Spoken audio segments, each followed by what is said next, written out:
बीड जिल्ह्यातून जाणाऱ्या सिंदफणा नदीला पूर आलाय आणि या पुराच्या पाण्यामध्ये काल नांदूर हवेली आणि परिसरामध्ये तब्बल 36 लोक अडकून पडले होते। यानंतर आमदार विजयसिंह पंडित, जिल्हाधिकारी आणि संपूर्ण यंत्रणा जी होती ती या नांदूर हवेली गावामध्ये पोहोचली होती।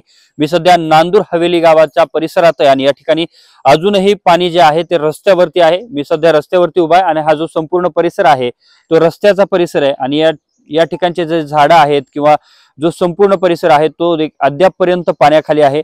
तब्बल 36 लोक अडकून पडल्याच्या नंतर रात्री एनडीआरएफ ची टीम दाखल झाली आणि रात्रभरातून तब्बल 18 लोकांना रेस्क्यू करण्यात आलं। तर काही ठिकाणचं पाणी मध्यरात्री ओसरलं होतं, यानंतर त्या ठिकाणच्या देखील काही लोकांची सुटका केल्याची माहिती सध्या तरी मिळते। मात्र एनडीआरएफच्या टीमला तब्बल 17 लोकांना सुखरूप बाहेर काढण्यामध्ये यश आलं। यामध्ये महिला, लहान मुलं आणि वयोवृद्ध लोकांचा देखील समावेश होता। सध्याची जर आपण परिस्थिती या ठिकाणी पाहिली तर पुराची परिस्थिती आहे आणि या रस्त्यावरती देखील पाणी आहे। जो मुख्य रस्ता आहे धुळे सोलापूर महामार्गावरून नांदूर हवेली गावामध्ये जाण्यासाठीचा, त्या रस्त्यावरती अशा पद्धतीने पाणी आहे।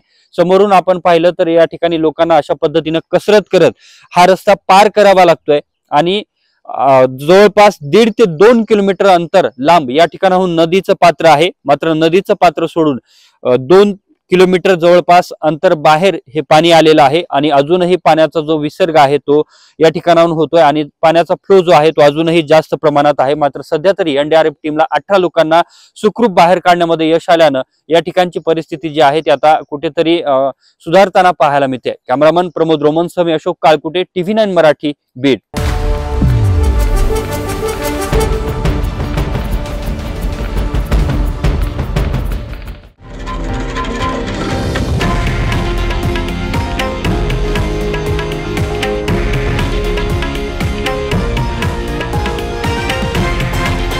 हे आहे देशातील नंबर 1 न्यूज नेटवर्क आणि आपण पाहत आहात TV9 मराठी, एकमेव।